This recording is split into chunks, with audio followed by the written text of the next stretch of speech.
as alluded to in my previous video, there were a number of games that were coming up for release on various consoles. I did the Xbox 360 new shoot 'em up release on the last video, and this particular video is for the Dreamcast, and it's a shoot 'em up called Sturmwind. I've actually had this game for just over a week now and haven't even had a chance to get it out the wrapper, let alone play it. You might be surprised by some of the comments that I'll give on this game, and the actual game itself has been like for years in the making. It really has. I suspect the actual numbers of this game are going to be fairly limited as regards to release.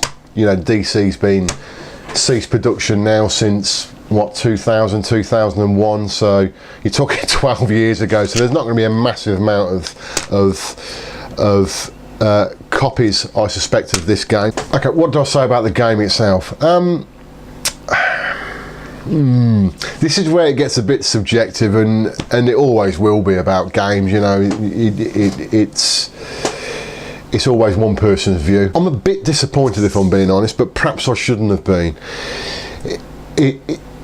It's classed as a Euro shoot 'em up, purely because it's origin of the software house that's produced it, and there's quite a difference between a Euro type style shmup and a Japanese shmup. It's a bit playful in its gameplay, quite simplistic, which is a bit disappointing actually. I suppose one of the biggest disappointments to me about this game is the actual shot variety. You basically got 3 shots, and you've got a charged weapon and you've got a bomb, but the actual 3 shots that you get, or the 3 types of shot you get, aren't very awe-inspiring, I must admit. They just feel a bit lacking. It's almost that a lot of the thought, in some respects, has gone into the graphical style of the game, and whilst it looks nice, it is not brilliant. Let me explain. The actual graphic style it's a high-res game, but some of the, or certainly a number of the graphics are quite blurry. They're not very sharp. I don't know what's gone on there. I don't know why they've taken that sort of approach to the graphic style of it, and it does detract a bit from the game, in my opinion. One of the mega minus points about this, for a majority of, well, okay, perhaps it is, perhaps it isn't, but it's certainly worth mentioning, is the fact that the game will only output either in 480i, so interlaced, or 480p. Now 480p looks a lot better than 480i. 480i on this game, for some reason, and I think it's because the graphics anyway, even in progressive mode, are a bit blurry, is it looks absolutely awful in my opinion in interlaced mode. So if you've got, unfortunately guys, if you've got a Dreamcast and the only way of connecting your Dreamcast to a CRT, for instance, is via RGB SCART or AV or whatever, it will look utter shit in my opinion. I don't know why, it just looks crap. I've tried it on a couple of TVs, and like I said, in interlaced mode it just looks shit. Sorry, but it does. In 480p progressive mode to VGA output, it looks a lot better, and in my opinion it's supposed to be in a high-res mode rather than a fake high-res.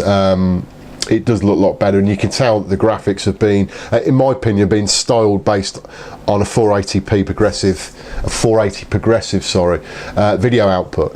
But like I said, there are still caveats to that. The graphics aren't that crisp to me, and they are quite varied. I must admit, some of the bosses look great, they really do. But some of the backgrounds can be quite pixelated in places, and it looks a bit smeary. It really does, a bit weird really, but yeah. And the actual game itself is split into 2 modes. There's the normal mode and the arcade mode. The biggest difference is that the arcade mode is actually made up of a smaller amount of stages or levels. Normal mode has a lot more in there, and also in the normal mode you can actually pick and choose between each stages that you can start from, if and when once you've completed them. So that's really the major differences. Like I said, you've got I think I mentioned you've got three different types of shot. You can do reverse shot as well, which you need for certain parts of the game, because you get the aliens come from reverse, so you've got you've got to shoot from reverse, so you can do that. It's a bit of variety around in that way, look, it's not a bad game. It isn't a bad game, but I just feel a bit shortchanged from it. I think because of the hype that was around it, and it's. I think it could have been an absolutely awesome game, and I think they've fallen short, in my opinion, in some way on the playability. It is one of those games that the more and more you play it, the more and more you get into it, and some of the later levels look really, really nice and play really well as well. You know, so it's not it's not a shit game. You've got to remember that this game retails at about £30, so it's not a dear game anyway. It's certainly worth buying, absolutely certainly worth buying. One thing worth saying though about the game is that when you actually start playing it, change the difficulty level. Take it off easy, don't bother with easy, because you'll just blow straight through it in easy. I think I went on arcade mode the first time I played it in arcade mode on easy, because it defaults to easy, was through to the 5th level. Absolutely crazy it was, and I thought, God, this is shit. This is easy and normal are way too easy in my opinion, so you've got to crank it up really straight to hard. But yeah, it does play okay. It does play okay, but it is a bit too sort of Euro shizzle shoot 'em up stuff. And you'll see, guys, if you play it, or anybody that has played it, if you're used to playing like the Japanese type of shoot 'em ups, you'll see a massive difference. And I think that I just personally think it could have been a lot better. But you know what? For £30, it's you know it's not horrendously expensive at all, and it's certainly worth buying it. And for a third-party software developer bringing out games still for the DC, and there's still another couple of shooters are coming out this year for the Dreamcast later on. And of course, as soon as they come out, I will get them. I'll do some videos on them. But certainly for the time being, it's definitely worth getting.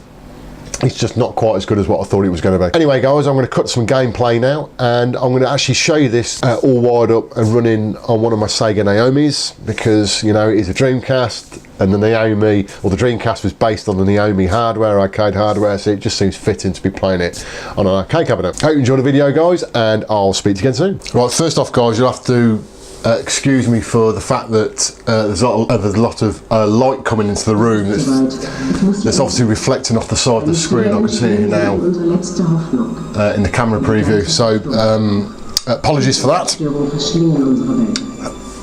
Hopefully it won't distract too much from the gameplay video.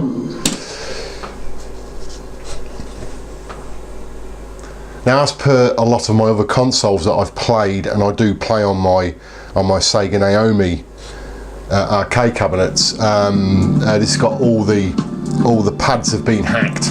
Well, not all the pads have been hacked, but some pads have been hacked into the control panel. So basically, I'm playing off the control panel of my Sega Naomi, and it's all wired directly up to my Dreamcast.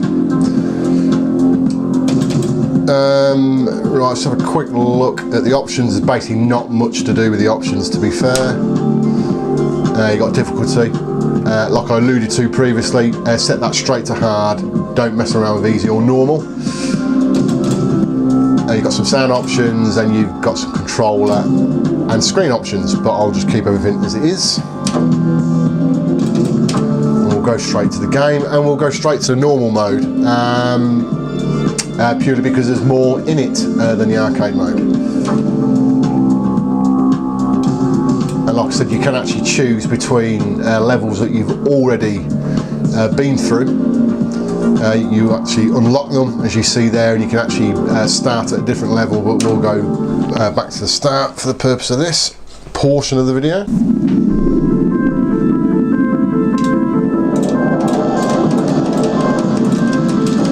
Right, so that's your power-ups you get. They cycle through different power-ups, and effectively, if you are not on the weapon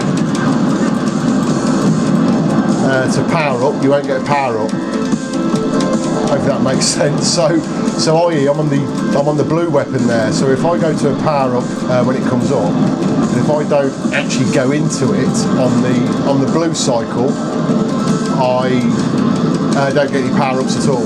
So it doesn't give you power ups on your weapons you're not using. You have to be on the weapon to gain the power up for that weapon. So if we wait to the blue one, missed it again. Effectively, if you fire at the power up, it will cycle through. So there you go, laser. And basically, that's giving me another pod. And I've got 2 pods now, so I'm effectively at full power up. So I'll just swap to another. Oh shit! Right, basically what happens is when you get hit or when you hit something, you die. You actually lose a weapon, and effectively you die complete when you've lost all your weapons. But of course, through the power-up cycle, you can actually get your weapons back because you can repower them. I'll just pause that. At the top there, you probably can't see it on the video camera very well, but those are the 3 weapons that you cycle through, and the first one's saying out. Well, if I wait for another power up, I can actually turn that back on again to get 3 lives back. So that's effectively the mechanic on the life side of things.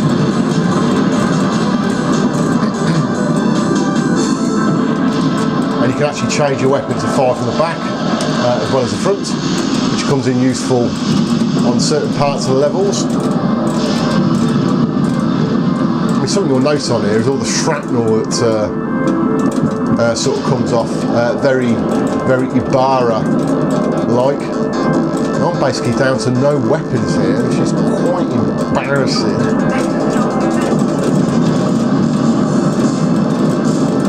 I'll have to mash a few continues.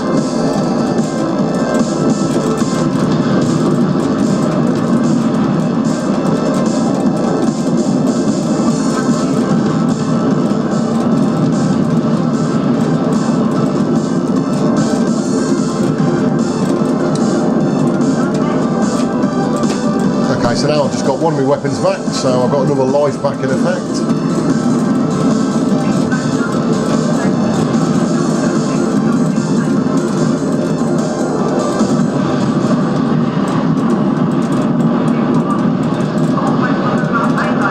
And this is the end of level boss.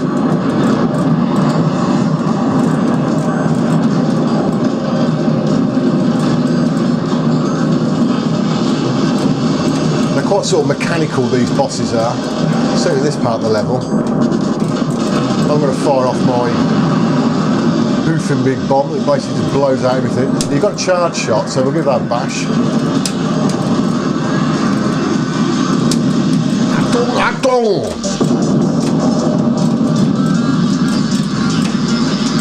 Right, as I was saying before, I got absolutely obliterated previously. You got a charge shot, which does a pretty good job. But unfortunately, you can't fire and charge your shot at the same time, so you are pretty limited. Oh, yeah.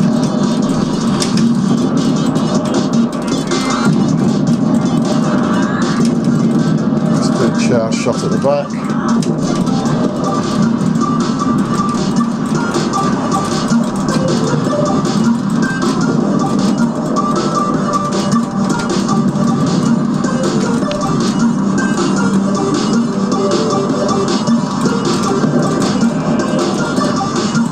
I've got to be honest, this is the worst I've ever played this game.